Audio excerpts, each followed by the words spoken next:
The sound of a power saw echoed through the confined space. A pungent stench, resembling rotting animal flesh, mixed with the sharp scent of cheap bleach. Newspapers covered the floor. Body parts, wrapped in plastic, were neatly arranged inside a small freezer. The police stepped in, and the world soon realized the killer was not a madman, but a calculated hunter of the vulnerable operating through social media. Why would someone like him commit such calculated brutality? What was going through his mind? And how did he manage to kill 9 people in under 3 months without detection? This is the case of the Twitter killer, Takahiro Shiraishi. A chilling warning in an age where pain can be exploited, with just one message. On October 31st, 2017, investigators entered a 14-square-meter studio apartment in the Zama district of Kanagawa Prefecture, located just southwest of Tokyo. Upon initial entry, officers observed multiple sealed coolers and plastic containers lined along the narrow entryway and beneath a compact kitchen counter. Several units emitted a detectable odor, previously reported by neighbors as resembling decomposing sewage.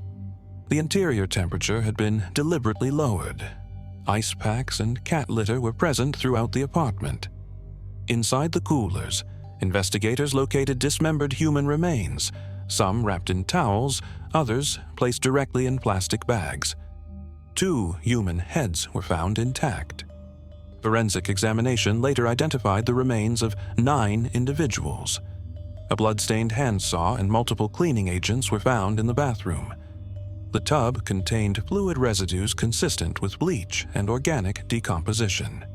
Surveillance footage showed no visitors leaving the premises during the time frame corresponding to the victims' disappearances. No visible signs of forced entry were found. All victims had entered voluntarily. Personal belongings such as mobile phones and handbags were missing or destroyed. Most remains bore defensive injuries, including contusions and lacerations on the forearms and hands. The presence of such wounds suggests attempted resistance, inconsistent with consensual participation. Toxicology revealed sedatives and ethanol in multiple victims, indicating incapacitation prior to asphyxiation. The occupant, 27-year-old Takahiro Shiraishi, was present at the time of the search. He exhibited no signs of acute distress or physiological arousal. Statements given post-arrest were direct and without hesitation. He disclosed that he targeted individuals expressing suicidal ideation via Twitter and engaged them under the pretense of joint suicide. In practice, he retained full control over the encounter, including timing, location, and method of death. He confirmed dismemberment occurred within hours of the killings and admitted to developing efficiency over time.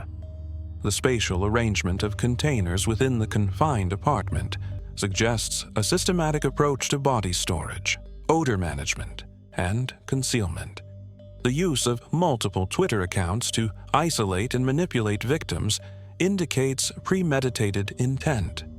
Repetition of method across 9 victims over a 10-week period reflects behavioral consistency, often associated with sexually motivated serial homicide. The absence of noise complaints, despite the physical nature of the acts committed, combined with the disposal strategy, storing selected parts, discarding others, supports the hypothesis of an individual operating without external interference or emotional disruption. The presence of intact body parts within the same living space as the offender over an extended period raises further questions regarding his neuropsychological profile. The lack of deviation from routine post-homicide behavior suggests desensitization and possible paraphilic reinforcement mechanisms. This operational stability, coupled with the calculated digital outreach strategy, presents a subject whose behavioral controls were not disrupted by the act of killing itself. Whether this reflects an inherent affective deficit or a cultivated behavioral compartmentalization remains subject to further forensic evaluation. Between August and October 2017, Takahiro Shiraishi maintained multiple anonymous accounts on the social media platform Twitter, each designed to target users displaying indicators of suicidal ideation. The usernames, written in Japanese, translated into phrases such as "I want to help people die" and "hanging professional." Each account used profile images of stylized cartoon characters bearing self-inflicted wounds. The visual and linguistic cues were calibrated to appeal to vulnerable individuals seeking perceived empathy or guidance toward self-harm. Communication records recovered by investigators reveal that Shiraishi actively monitored hashtags and search terms related to suicide, isolation, and emotional distress. The accounts followed a pattern of engagement involving private messaging shortly after initial contact, in which Shiraishi expressed understanding and offered companionship in the act of suicide. Language used in these messages was non-threatening and constructed to lower resistance by simulating mutual intent. Examples included offers to die together or to provide safe and painless assistance. The behavioral pattern reflects goal-oriented emotional mirroring intended to build rapport and diminish suspicion. Each account served a distinct tactical function.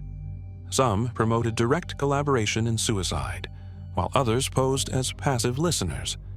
This segmentation suggests an operational approach in which targets were categorized based on perceived suggestibility and emotional state.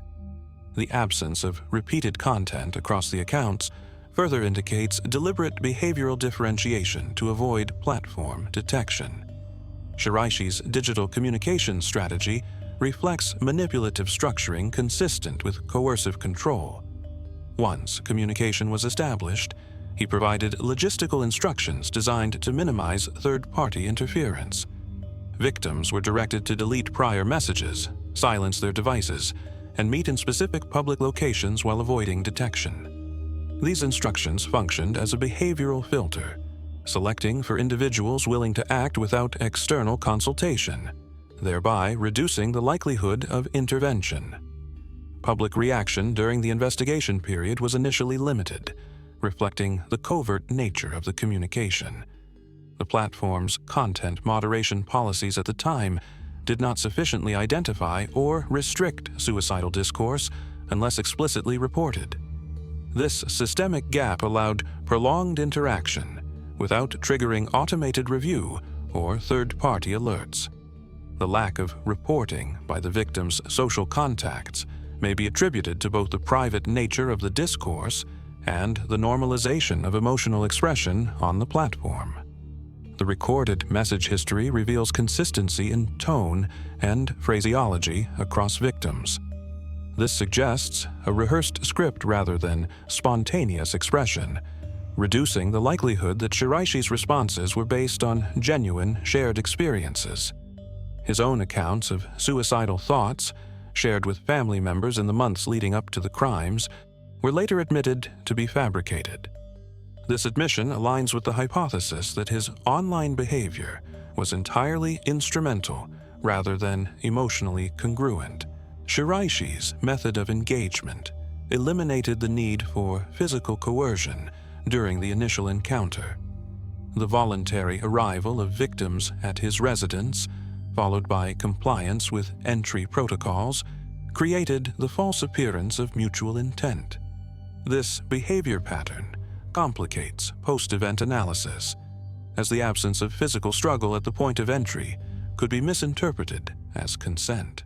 However, forensic evidence of defensive injuries contradicts this interpretation, reinforcing the view that control was maintained through deception, not agreement.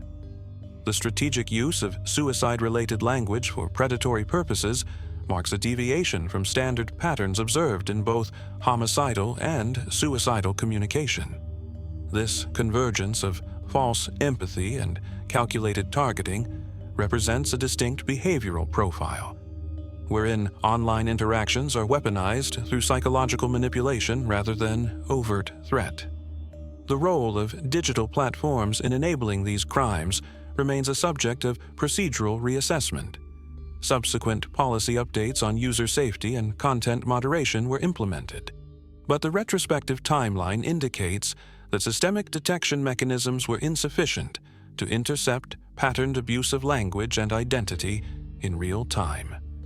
The persistence of behavioral uniformity across online engagements suggests a level of cognitive pre-planning not accounted for in initial psychiatric evaluations. The precise threshold at which manipulative online behavior transitions into predatory action remains undefined in current risk assessment models. Takahiro Shiraishi was born in 1990 in Fukuoka Prefecture, Japan. His early developmental environment did not present major disruptions.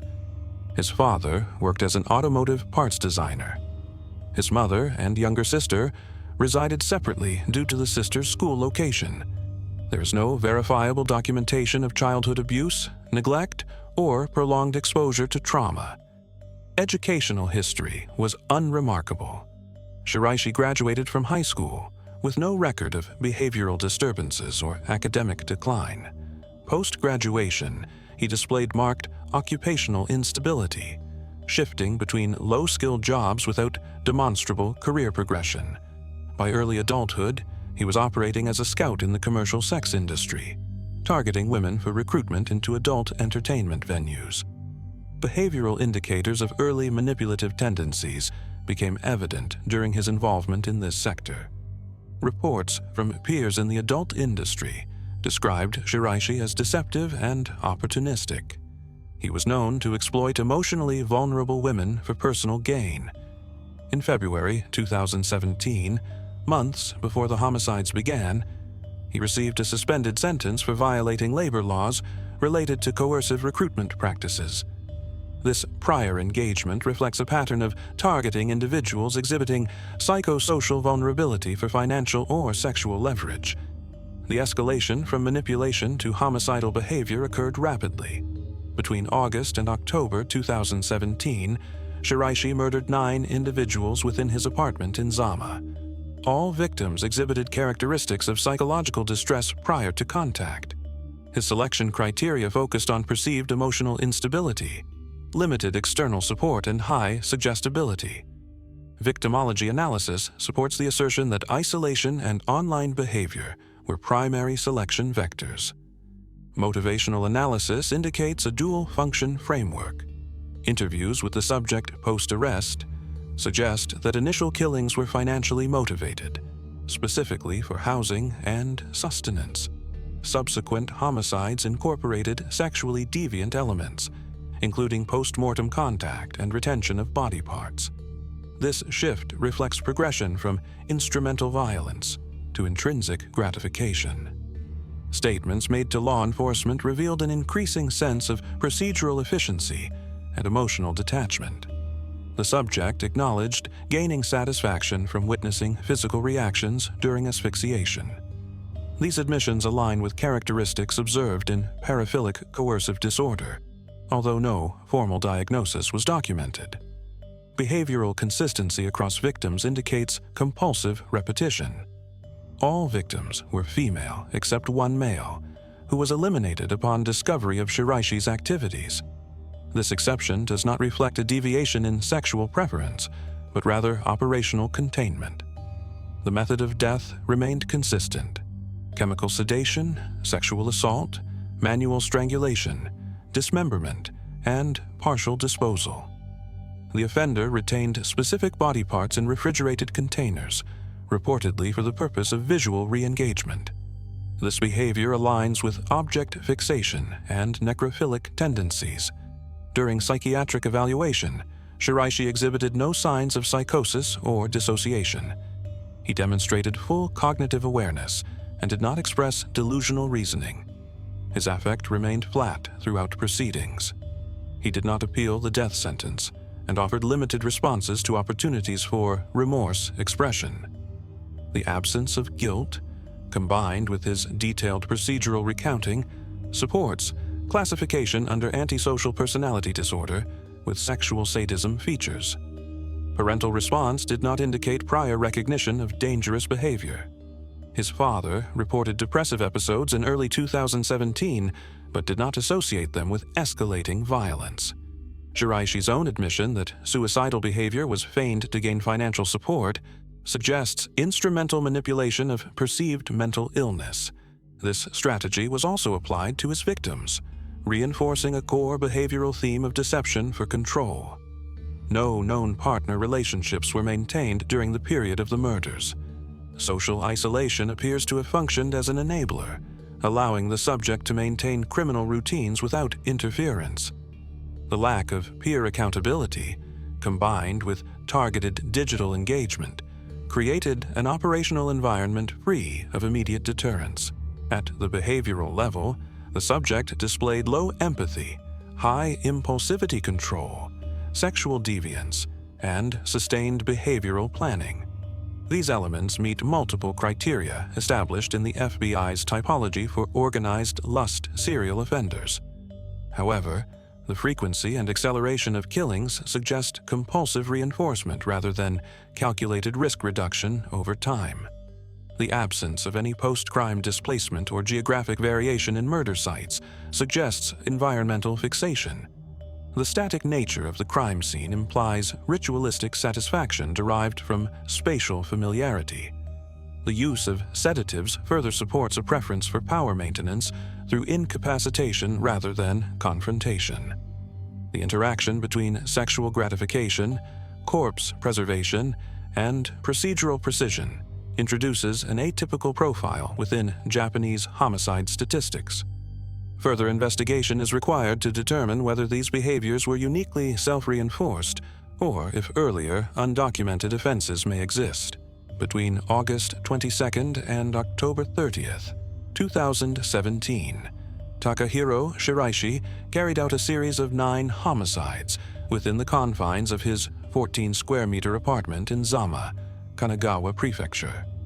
The spatial limitations of the environment, combined with the regularity of body disposal and concealment behaviors, provide insight into both psychological tolerance for corpse proximity and operational routine. Victims were brought in sequentially, at intervals averaging 1 per week. The temporal pattern reflects a consistent compulsion cycle, with minimal deviation in methodology. The first known victim was a 21-year-old female who had responded to one of Shiraishi's Twitter profiles. Statements taken post-arrest suggested that the encounter initially lacked homicidal intent. However, upon a dispute over financial matters, Shiraishi proceeded to sedate, assault, and manually strangle the victim. This event marked the behavioral transition point from manipulative engagement to repetitive homicidal behavior. Following the initial act, Shiraishi reported increased procedural efficiency, reducing dismemberment duration from multiple days to several hours per victim. The pattern of refinement is consistent with adaptive escalation. The consistent method included pre-contact digital grooming, in-person isolation, chemical sedation via sleeping agents dissolved in alcohol, sexual assault, and ligature strangulation. Victims were rendered unconscious prior to fatal compression of the neck, which was typically executed with pre-tied cords suspended from structural fixtures in the apartment's loft area. Physical evidence confirms that the majority of victims presented with signs of incomplete resistance, such as fragmented nail tissue and contusions on distal limbs. These indicators support the hypothesis that subjects regained partial consciousness during or shortly before asphyxiation.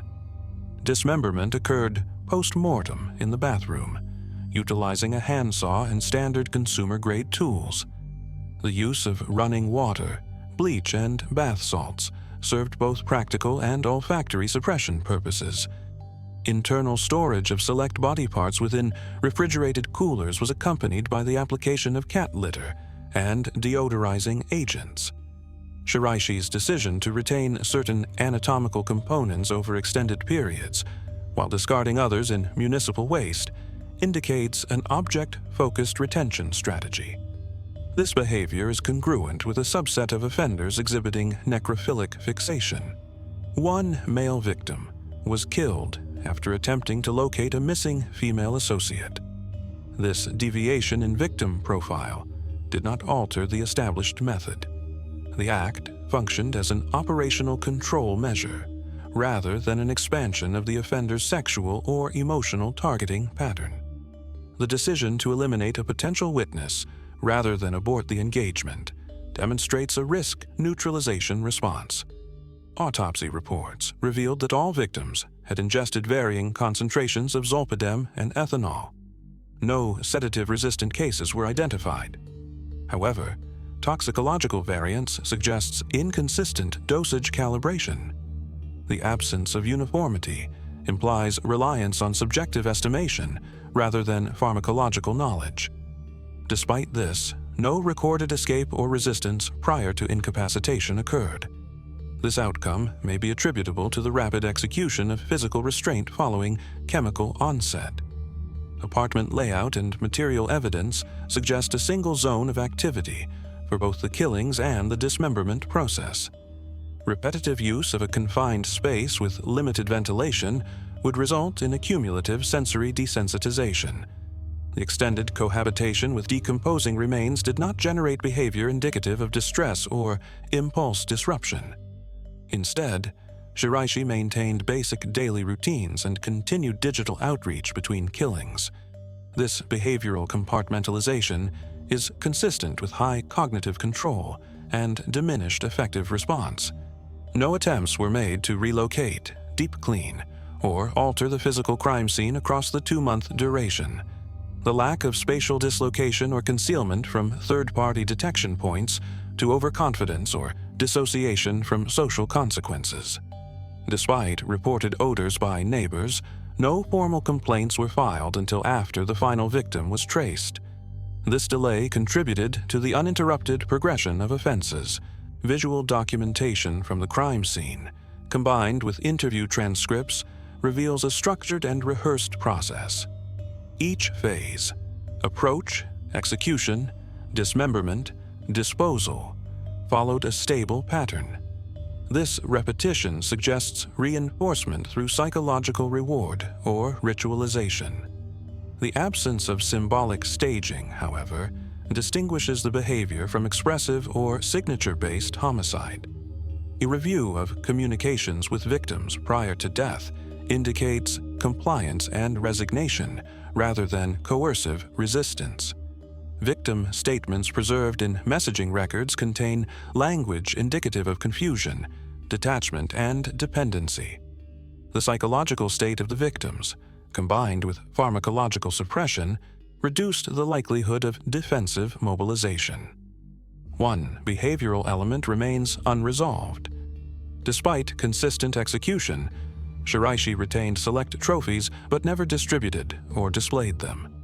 The motivation behind retention remains unclear, as no photographic documentation or communicative bragging behavior was identified. Whether the retained remains served as tools for fantasy reinforcement or represented unresolved compulsions requires further clinical interpretation. Takahiro Shiraishi's trial began in late 2020 at the Tokyo District Court and concluded with a formal conviction on 9 counts of murder. The proceedings revealed no mitigating psychiatric condition that could affect criminal responsibility. Court-appointed mental health professionals confirmed full cognitive competence. The defendant did not deny the charges and offered no significant contestation of the presented evidence. His statements during sentencing demonstrated procedural awareness and the absence of effective remorse. He declined to appeal the verdict or sentence.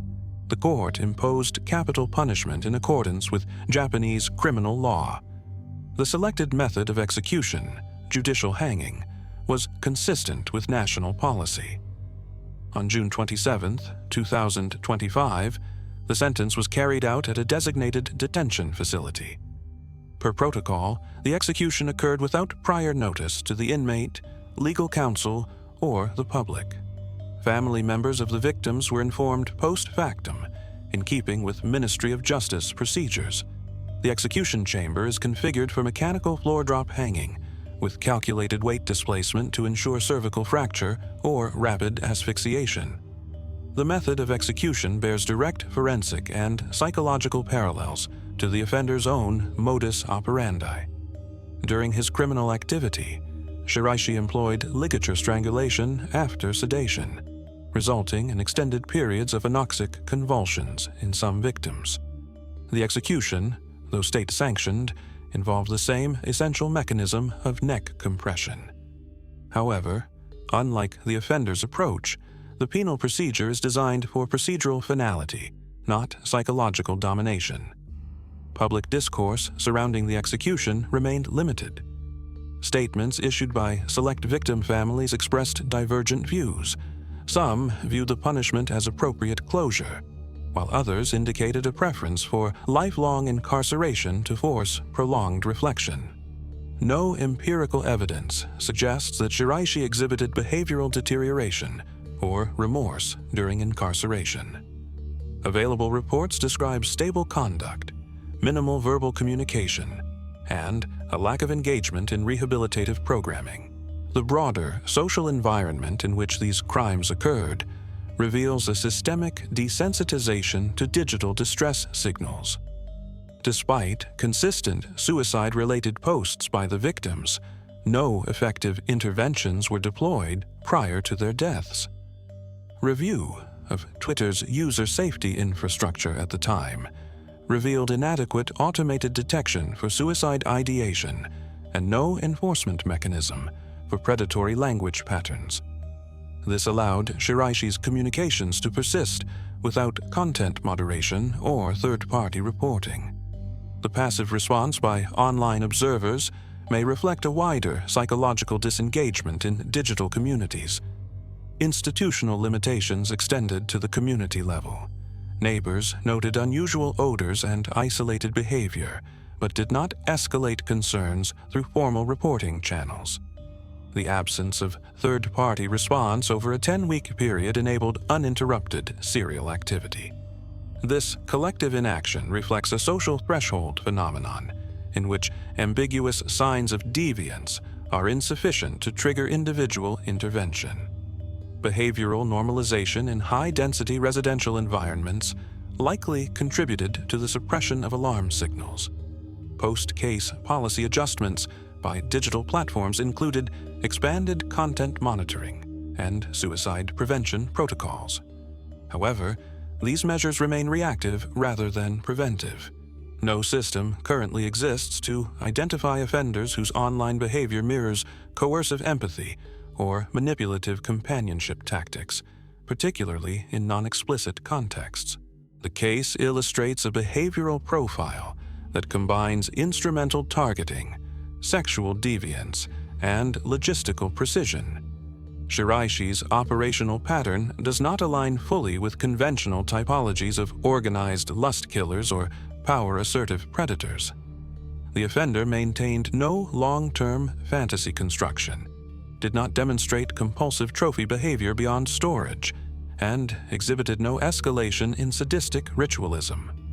This hybridization complicates forensic categorization and underscores the necessity for expanded offender classification frameworks.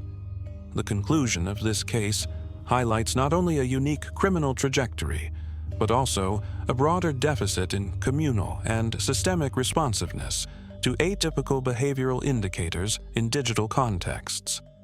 It reinforces the importance of integrating behavioral threat assessment into online platform governance and community awareness strategies.